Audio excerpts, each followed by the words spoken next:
next up, we are going to review Iron Man Viva Las Vegas, #1 of 4. I think all around it was a good comic. The only thing that bothered me, not enough happened in the one comic. I mean, when I was done with it, I liked it, but I wanted more to happen. I mean, I guess it's a good thing with a comic. It forces you to buy the next issue, but there's things going on with, maybe you want to talk on Fing Fang Foom. The artwork, I liked it a lot. Very detailed. I thought it was pretty good. I thought some of the poses were a little stiff. It's very computer ish. Yeah. But the artwork, for even being that way and stiff, it was still very... It was very good, though. Portrait-like. Yeah, I mean, very realistic. You know, like painted I mean, you could tell those were tattoos on those women. Yeah.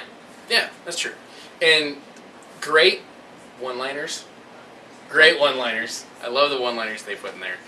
Jon Favreau wrote this one, which impressed me. I didn't think he was going to write any comics, but he did, and it was really good. He liked directing the movie so much, he had to write a story for Marvel. I guess so. Question we did have, not sure where it falls in the regular continuity of the comics because people don't seem aware in this that Tony Stark is Iron Man. In the comics right now, they know he's Iron Man. In the movie, they knew he's Iron Man. So, I mean... Oh, you gave away the ending. That's okay. Gosh. Spoiler alert! Oh, it's too late for that. That's what he said in that review. He says, I am Iron Man. That's At true. some point... Oh, yeah, I just gave away the ending. My well, bad. anyways. I don't know if I like the redesign on Fin Fang Foom or not. I kind of like the clunky old green, goofy I like the looking. redesign. Yeah. I liked it too. It looks much less hokey. You gotta say, the new Fing Fang Foom is not as cheesy, much more realistic. And no pants. But you can put them together. You can take them apart. Yeah. Hey, what's wrong with pants? Every dragon needs to wear pants. But purple ones? We're not talking Barney here. But anyways. Okay, we're done with that. Good read. Good read. Very fun. Fast read. It was. I flew through it. And I counted the pages. It's the right number. Yeah, I was really They shocked. tell a lot of the story with just the imagery. I mean, Oh, yeah. It wasn't Not a lot of dialogue. one or two heads and 50 balloons around somebody's face. I mean, it was... The dialogue wasn't so sparse that it was a problem, but it was a good read. Very good Told read. the story with the pictures. Yeah. Speaking of dialogue, there was a lot of it in our next comic, Pretty Baby Machine #1. Oh, that's a God almighty. Oh, it's good. I know you didn't like it. I enjoyed it. For those of you that aren't familiar, Pretty Baby Machine. Doesn't sound like a title you'd read, but it's about Pretty Boy Floyd, Babyface Nelson, Machine Gun Kelly, mobsters of the 20s. Yes. I was looking forward to it. And then I read it. Very long and arduous process. Okay, now that his review's out of the way, it was very good. I like the artwork, very dark. See, I thought the artwork was a little hard to get into. I don't like a lot of ink in my artwork.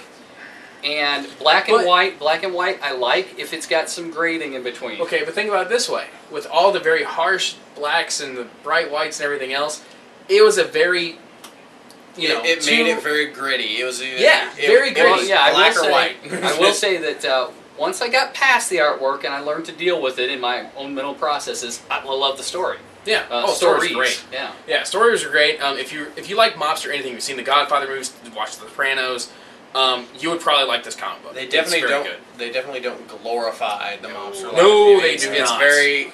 No, Like I said, it's very gritty, and I think that's the reason why the inks were so. it probably is. I'm sure it adds to the atmosphere, adds to the feeling. Does. One thing you did mention was one of the deaths in the comic. Yeah, I mean, being a mobster, it's a hard job. Yes. One of the stories that was really hard to read for me was Babyface Nelson. Yep. He, for some reason, in the book, this rival gang has put the hit out on him, basically. And his family. And, yeah, it extends to his family. So rather than put his mother through what they would do to her, he kills her with some ant poison, I believe? Rat poison. Rat poison, that's right. Puts it in her tea, Yeah. have a conversation. Mama's Day. Yeah, very, very hard scene to read. And he didn't want to, you could tell he didn't want to do it, but at the same time he's like, if I don't do this, they're going to make What her they're where going to you do can is even recognize worse. her. Yeah. So, might as well let me do it that way. Better It's of in the a two ways. loving way, I guess.